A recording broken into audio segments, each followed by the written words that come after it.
ఇళ్లలోని బంగారం విలువ ఎంతో తెలిస్తే ఆశ్చర్యపోతారు. ప్రపంచం మొత్తం దగ్గరున్న బంగారంలో మన దగ్గరున్న శాతం ఎంతో తెలిస్తే షాక్ అవుతారు. మన దశలో ఉట్టి ఇటుకల ఇల్లు కాదు, బంగారు ఇల్లు, గోల్డెన్ హోమ్. అందుకు కారణం ఏంటి? ప్రపంచ ప్రైవేట్ గోల్డ్ ప్రాపర్టీలో మనం ఎందుకంత ముందంజలో ఉన్నాం? ఆ డీటెయిల్స్ ఏంటి ఇప్పుడు చూద్దాం.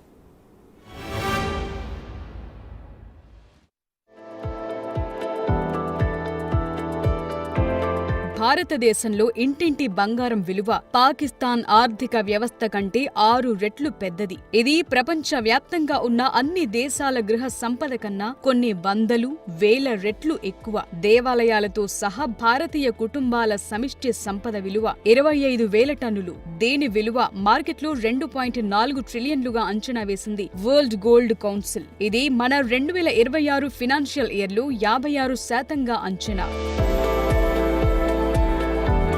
2025 ఫినాన్షియల్ ఇయర్ కోసం IMF ఒక అంచనా వేసింది. దీని ప్రకారం పాకిస్తాన్ ఆర్థిక వ్యవస్థ $411 బిలియన్ విలువైంది. అయితే భారతదేశంలోని ప్రైవేట్ బంగారు నిల్వల మొత్తం ఎంత అని చూస్తే ఇది పాకిస్తాన్ జీడీపీ కంటే 6 రెట్లు అధికంగా కనిపిస్తోంది. కేవలం పాకిస్తాన్ మాత్రమే కాదు, $2.4 ట్రిలియన్ ఇటలీ, $2.3 కెనడా జీడీ కన్నా ఎక్కువే.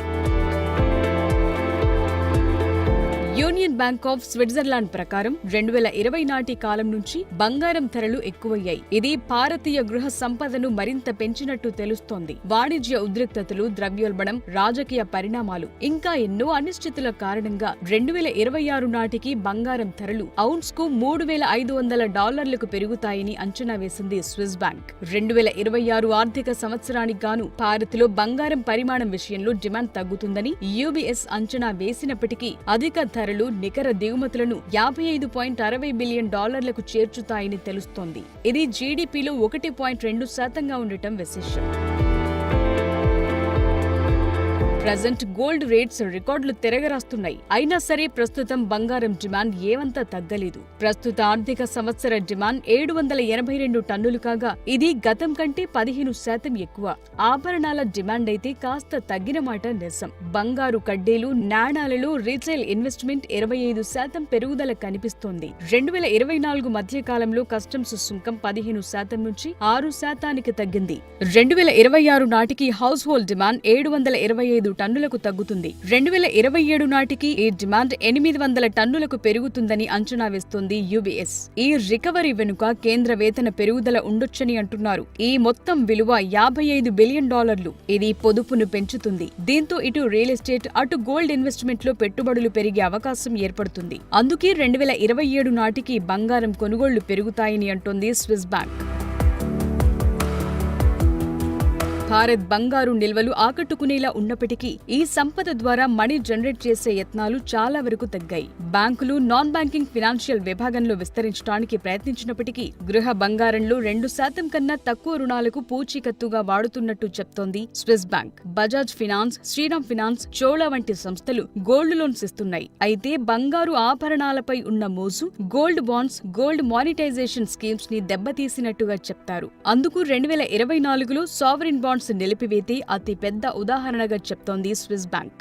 బంగారం ధర ఎప్పుడైతే పెరుగుతూ వెళుతుందో ఇది ప్రభుత్వానికి భారమయ్యే అవకాశముంది. అందుకే ఇలా చేసినట్టు చెప్తున్నారు నిపుణులు. బంగారం దిగుమతి భారం ఎక్కువగా ఉన్నప్పటికీ భారత్ కరెంటు ఖాతా లోటు నిర్వహించదగిన స్థాయిలోనే ఉన్నట్టు తెలుస్తోంది.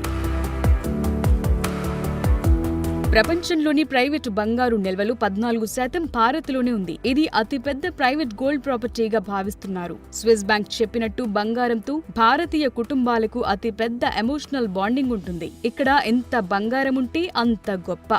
సరిగ్గా అదే సమయంలో వారిని అలవాటు సంపన్నులుగా మార్చుతోంది. బంగారం అంటే లక్ష్మీదేవితో సమానమని, బంగారు నిల్వలు ఎంతగా ఉంటే తమ చెంత అంతటి లక్ష్మీ కటాక్షం ఉన్నట్టు భావిస్తారు. కాబట్టి భారతీయ కుటుంబాలకు బంగారానికి ఒక విడదీయరాని అనుబంధంగా మారింది పరిస్థితి.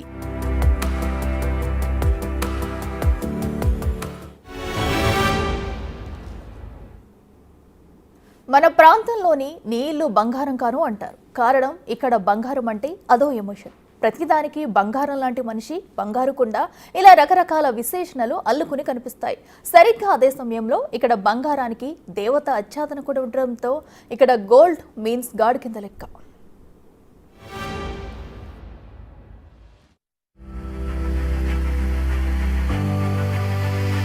భారతదేశానికి బంగారానికి ఉన్న అనుబంధం మాటల్లో వర్ణించలేనిది. ఇక్కడ స్వర్ణంగా పిలిచే బంగారం నిల్వ చేయటం ఒక సంప్రదాయం.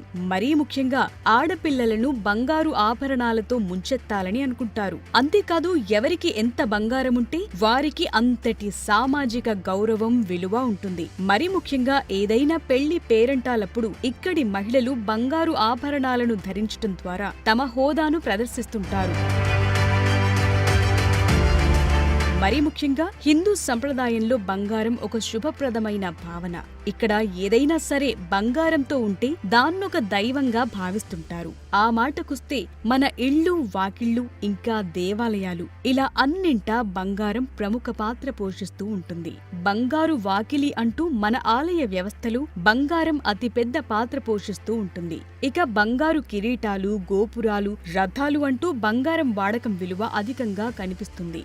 అంటే ఆయా దేవీ దేవతలు సైతం ఎంత ప్రముఖమైన వారో తెలియచేసేది ఈ బంగారమే. ఆ మాటకొస్తే గోల్డెన్ టెంపుల్ కల్చర్ భారత ఆధ్యాత్మిక విభాగంలో ఒక భాగం. బంగారం కలిగి ఉండటం భారతీయ సంస్కృతి సంప్రదాయాల్లో ఒక స్థిరత్వానికి సూచిక. ఏదైనా ఆపద వస్తే బంగారు నిల్వలు తమను ఆర్థికంగా ఆదుకుంటాయని నమ్ముతుంటారు భారతీయులు.